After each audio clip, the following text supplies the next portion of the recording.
వరంగల్ జిల్లా కాంగ్రెస్ లో విభేదాలు ముదురుతున్నాయి. మంత్రి కొండా సురేఖ వర్సెస్ ఎమ్మెల్యే నాయిని అన్నట్లుగా సీన్ కనిపిస్తోంది. ఇద్దరు కాంగ్రెస్ నేతల మధ్య భద్రకాళి ఆలయం ధర్మకర్తల మండలి చిచ్చుపెట్టింది. ఎమ్మెల్యే నాయిని రాజేందర్ రెడ్డిపై సంచలన వ్యాఖ్యలు చేశారు మంత్రి కొండా సురేఖ. నాయిని రాజేందర్ రెడ్డి అదృష్టం కొద్దీ గెలిచిన ఎమ్మెల్యే అంటూ వ్యాఖ్యానించారు. నాయిని గురించి కామెంట్ చేయటం అనవసరమన్నారు.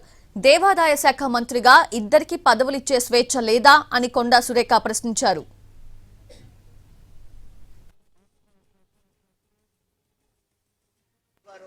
అది కంప్లీట్ చేయలేదు. అది ఇప్పుడు చైర్మన్ది కూడా కాదు, మెంబర్లు ఇద్దరు ఎవరినో ఒకరిని వేసాం. వాళ్ళు కూడా అది చాలా రోజులుగా పెండింగ్ ఉంది, వాళ్ళు పేర్లు ఇవ్వరు. అది కంప్లీట్ చేయలేదు.